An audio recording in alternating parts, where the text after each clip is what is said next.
here. Oh yeah, it's official, the Canon 600D. Although unofficially we call it the 550D flip. You get it? Yeah, anyway, let's go to the next bit, close-ups. This is the latest in a series of DSLRs that started off over 7 years ago. But with just a little over a year since the 550D, it's no surprise that the spec sheets of the 600D shows little change. It seems like the evolution process has slowed down.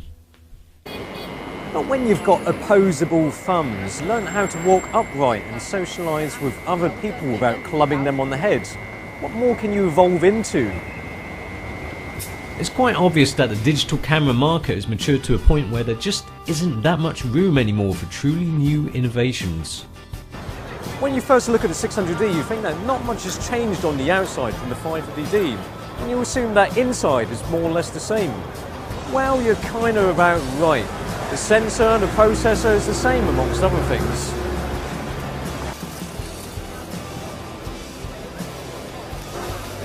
I think it's funny how she's like smoking and she's got like a mask on and she's got cuts on her face and stuff. Then we bumped into a couple of fans on the street. You do a great show. Thank you very much. Where are you from? I'm from Denmark. Denmark. And what's that camera? 70. 70. Nice. Yeah. Nice burst rate on that. I wonder if they're from a Canon 7D owners club or something. Yeah. Mongkok has got the highest density of people in one place in the universe. That's why we're bumping into all our digital rev fans, I think. What the hell is that? That's a giant moving pink and white turd. Oh no, it's yogurt. Frozen yogurt, sorry. In use, it feels exactly the same as the 550D, and unsurprisingly the image quality is the same. But of course Canon hasn't just sneakily changed the number without reason. It does come with a whole myriad of new features, mainly hand-downs from the 60D. There's some beginner-friendly features, like the basic plus function, which is result orientated, or scene intelligent auto, which sets the exposure and the processor settings.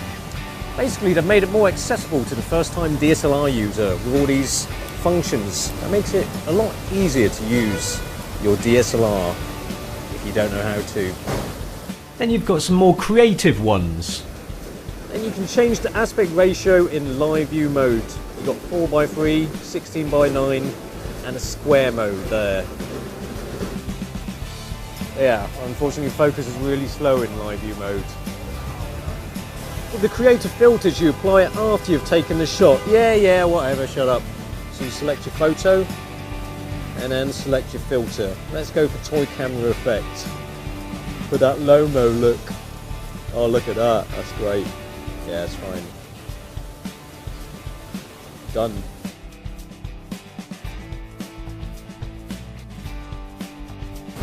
And finally, you've got some useful ones, like a wireless trigger flash. But if you look on the back, you'll see where the major changes happened. It's the tilty, swivelly screen. Don't know what that is in terms of human evolution. I guess it would be flappy bum cheeks, I guess. Coincidentally, this is another feature that has trickled down from the not-so-old 60D. You remember that camera, don't you? All those new features are all good and well, but they're pretty superficial. The real reason for this existing as a separate entity is, well, this. The tilty screen is useful, although mainly when you aren't using the strap because it gets in the bloody way. Oh damn, I forgot to use the Nikon strap. Oh, look at that guy and his lovely pineapples. He's proud of his pineapples. And the 550D was marketed as a DSLR with movie capabilities. I have to say, this does a far better job taking videos. But the best thing, apart from the tilty, flippy, swivelly screen, is that now you've got manual audio level adjustment capability, which looks like, don't you? And you've got a digital zoom 3 to 10 times, and that doesn't compromise the quality of the video. And hang on, couldn't they have just done that in a firmware update? Oh, those people at Canon, they're cheeky, aren't they? Oh. Then the last feature is taken from their camcorder range, which is the video snapshot mode. You can choose to take 2, 4 or 8-second clips, and it will compile it together for you. It's a bit of a shame that each clip and each collection of video snapshots have to be of equal length. You can't mix them up. Also, once you open the SD card slot, you will have to start a new album, which means all your shots won't be compiled together. Anyway, here's our video snapshots video.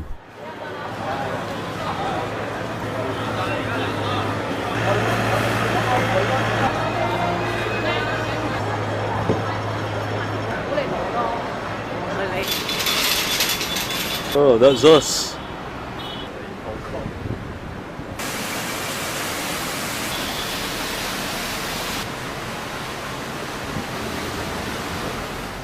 It has to be said that the 600D is a superb DSLR. A tidy little package with plenty of neat features for the starter and enough stuff to keep the more advanced photographers happy. The flippy screen is useful and video mode is seriously good now for serious videographers. And of course it's still formidable as a still camera. I have to admit that as a new product it leaves me a bit underwhelmed. Frankly, there isn't much to get excited about because it's essentially a 550D that has had a tidy head-on collision with a 60D. It will divide opinions. It will make those who just bought the 550D or 60D a bit annoyed. But it might make those who've just started looking for a DSLR very happy. It's just something that we're going to have to accept, especially as this could be a sign of things to come.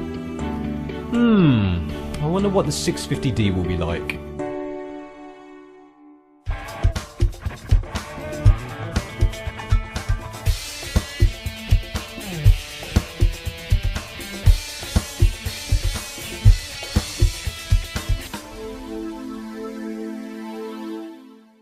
Right, we've just been racing towards this area because Locke told us there's the harbour side, but it's been filled in with some land. I don't know what you're thinking of, Locke, but this is not okay good. That's not the sea. Oh dear, what's going on there? Let's go.